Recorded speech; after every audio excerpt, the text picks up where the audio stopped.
Olá, bem-vindos à nossa conversa de hoje sobre um canto bem fascinante e às vezes meio desconfortável da nossa mente.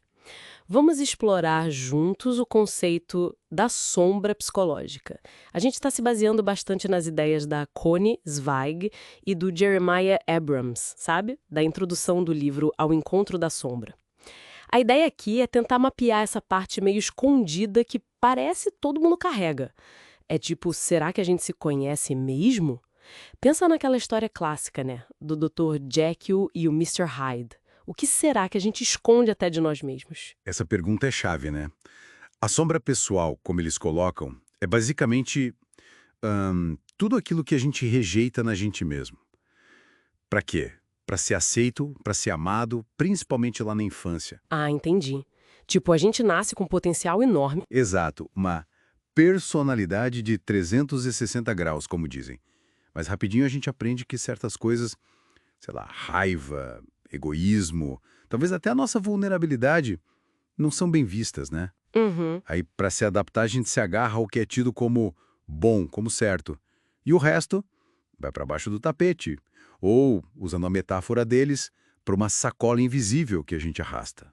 E o mais curioso que as fontes trazem é que o ego, essa nossa identidade consciente e a sombra, não surgem do nada, separados. Não mesmo. Eles se formam juntos, numa espécie de criação mútua.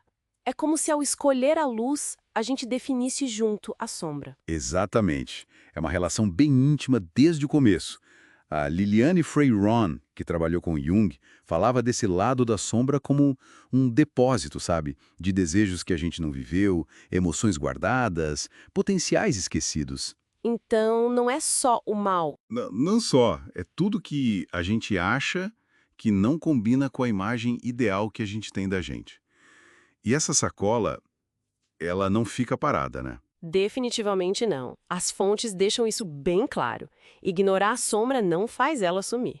Pelo contrário. Essas qualidades que a gente reprime, elas se organizam em complexos, quase como núcleos de energia independentes. E aí podem explodir na nossa vida de um jeito bem irrefreado e destrutivo. Uhum. Uma sombra que a gente ignora fica hostil, ganha um poder negativo, às vezes compulsivo, sobre como a gente age.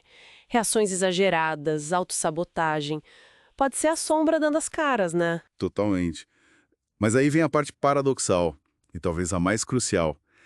Essa sombra que a gente tem tanto medo também é vista como a porta para a nossa totalidade, para a nossa individualidade real, para o self, o centro organizador da psique. Interessante isso. O Eric Neumann, um analista junguiano, foi direto. O self fica escondido na sombra. O caminho para o self é através dela. Então, encarar a sombra não é só ficar remexendo no lixo psicológico. Faz sentido. Então não é só lidar com o negativo, é também resgatar partes nossas que se perderam. Energia vital que foi junto com o que a gente julgou como ruim. Precisamente. É um caminho para expandir quem a gente é, para achar um equilíbrio maior entre o consciente e o inconsciente. É o que o Jung chamava de individuação, né? Se tornar quem você realmente é, de forma integrada. Hum, Ele até alertava sobre como a nossa época perdeu um pouco a consciência do mal, uma ingenuidade meio perigosa, que não deixa a gente ver nossa própria capacidade de, sei lá, de ser hipócrita ou destrutivo. Reconhecer a sombra é reconhecer nossa humanidade por inteiro. E essa dinâmica interna, ela se reflete para fora também, certo?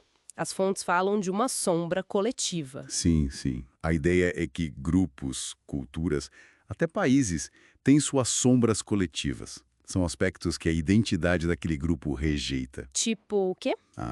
Preconceitos, racismo, a mania de achar bode expiatório para tudo. Até guerras podem ser vistas como manifestações dessa sombra coletiva. O grupo projeta as próprias falhas, os medos que não reconhece, num inimigo externo. Aquela frase do polgo. Essa mesmo.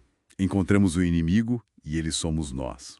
A sombra coletiva é, de certa forma, a soma das sombras pessoais, não trabalhadas dentro de um grupo. Uma ressonância, né? E isso nos leva direto para aquela sabedoria antiga, né? Do oráculo de Delfos. Totalmente. Conhece-te a ti mesmo. Isso inclui conhecer seu lado sombra, suas capacidades menos admiráveis, digamos. E o nada em excesso. Também, reconhecer nosso potencial para os extremos, seja na raiva, na cobiça, até na virtude que vira fanatismo. Conhecer essas tendências não é para ser dominado por elas. Pelo contrário. É para poder escolher. Exato. Permite escolher conscientemente como agir. Humanizar nossas respostas, em vez de ser só uma marionete de impulsos que a gente nem sabe de onde vem. O autoconhecimento, nesse sentido, é liberdade. E como a gente percebe a sombra agindo no dia a dia? As fontes dão alguma dica mais prática? Um exemplo clássico é a reação emocional exagerada. Sabe quando uma crítica pequena te derruba? Ou quando você sente uma raiva ou admiração muito forte por alguém sem um motivo aparente? Uhum. Acontece. Isso pode ser um sinal. A sombra foi fisgada, como dizem. William A. Miller, citado nas fontes, sugere que ser muito intransigente, seja a favor ou contra alguma coisa, pode indicar isso. Ah, Aquilo que mais irrita a gente nos outros ou que a gente nega com muita força, pode ser só um espelho de uma parte nossa que foi parar naquela sacola invisível. É a tal da projeção funcionando. interessante, então. Observar essas reações intensas é uma chave. Exato. Então, resumindo o que a gente conversou, a sombra é essa parte nossa, reprimida, mas que está lá.